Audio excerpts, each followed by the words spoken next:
చందమామ కథ. చిలిపి కోతి, తాత మాస్టర్ స్ట్రోక్.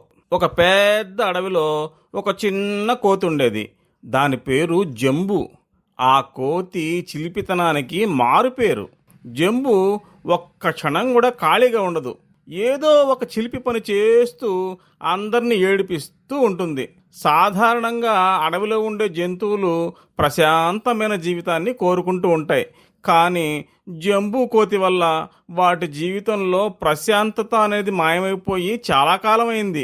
చిన్న జంతువుని కాదు, పెద్ద జంతువుని కాదు, దేన్నైనా సరే అల్లరి పెట్టడం మన జంబూకి ఉన్న పెద్ద చెడ్డ అలవాటు. చేసిన అల్లరి అంతా చేస్తుంది, పట్టుకోపోతే పారిపోతుంది. ఇది దీని వరస. జంబూ చేసే అల్లరి గురించి చెప్తే మీరు కూడా వామ్మో అంటారు. ఒకసారి ఒక ఏనుగు హాయిగా నిద్రపోతూ తీయటి కలలు కంటోంది. అలా ఒక జంతువు ప్రశాంతంగా నిద్రపోతూ ఉంటే మన చిలిపి జంబుకు నచ్చదు కదా. తాటాకులతో బోర తయారు చేసి ఏనుగు చెవిలో గుయ్యమంటూ ఊదింది. ఏనుగు ఉలిక్కిపడి నిద్రలేచి ఏదో ప్రళయం వచ్చిందనుకొని భయంతో అటు ఇటు పరిగెత్తింది. అలా పరిగెత్తడం వల్ల ఏనుగు తల ఒక చెట్టుకు ఢీకొని పెద్ద బొప్పి ఏర్పడింది. పులి గడ్డి తింటుందా? అలాగే సింహం కూడా గడ్డి తిందు. అలాంటి సింహం చేత ఈ అల్లరికోతి ఒకసారి మజ్జిగ తాగించింది. ఒక రోజున సింహం అడవిలో భీకరంగా గర్జిస్తూ తిరుగుతోంది.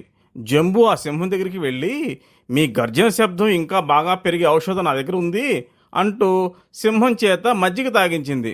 ఆ మజ్జిగలో సింహం ఒంటికి పడందేముందో గాని అప్పటి నుంచి వారం రోజుల పాటు సింహం గర్జన చేసినప్పుడల్లా పిల్లి మ్యావ్ అన్నట్టు సౌండ్ వచ్చింది. ఆ వారం రోజుల పాటు ఆ సింహం తోటి సింహాల దగ్గర పరువు పోగొట్టుకుంది. మిగతా జంతువుల దగ్గర చులకనైపోయింది. ఇదంతా చెట్టు కొమ్మల మీద వేలాడుతూ చూస్తూ జంబు చిలిపిగా నవ్వుకుంది. ఒకరోజు చెట్టు కింద ఒక బల్లి ఒక పాము గొడవ పడుతున్నాయి. ఆ గొడవ సర్దుమణిగే స్థాయిలో ఉండగా జంబు అక్కడికి పిలవని పేరంటంలాగా వెళ్ళి వాళ్ళిద్దరి గొడవలో తాళదూర్చింది. నేను మధ్యవర్తిగా ఉండి మీ గొడవను పరిష్కరిస్తాను అని చెప్పింది. చివరికి గొడవని పరిష్కరించకపోగా ఆ గొడవని మరింత పెంచింది. దాంతో అడవిలోని ఇతర జంతువులన్నీ ఒకటే వచ్చి బల్లిని పాముని శాంతింపజేయాల్సి వచ్చింది. ఇలా రోజు ఎవరో ఒకరిని బురుడి కొట్టించడం, ఆటలాడించడం, తంటాలు పెట్టడం జంబుకి అలవాటైపోయింది. దాంతో అడవిలోని జంతువులన్నీ జంబు అంటే భయపడిపోతున్నాయి. వేరే జంతువులను ఏడిపించే సంగతి అలా ఉంటే తన తోటి కోతులను కూడా జంబు ఏడిపించడం మానలేదు. దాంతో మిగతా కోతులు జంబుతో మాట్లాడడం మానేశాయి. ఒకరోజు అడవిలో జంతువుల మహాసభ జరిగింది.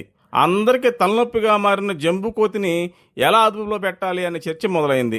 ఈ కోతిని ఏదన్నా చేయాలి, ఇంకా మాకెంతకాలం ఈ తంటాలు, మనమందరం ఏదో ఒక గట్టి నిర్ణయం తీసుకోవాలి అని జంతువులు నినాదాలు చేశాయి.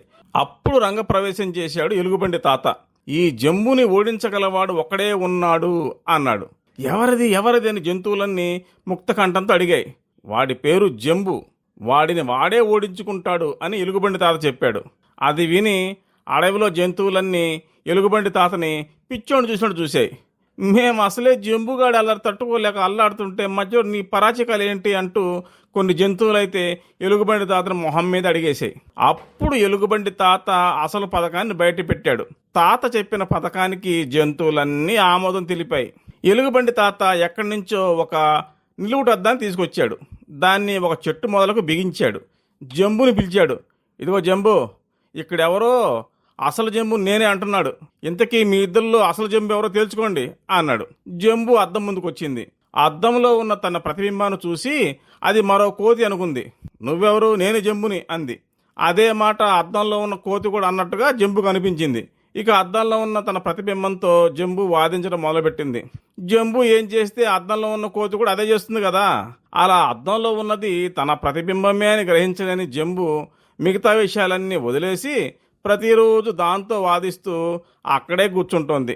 దాంతో మిగతా జంతువులన్నీ ప్రశాంతంగా ఊపిరి పీల్చుకున్నాయి.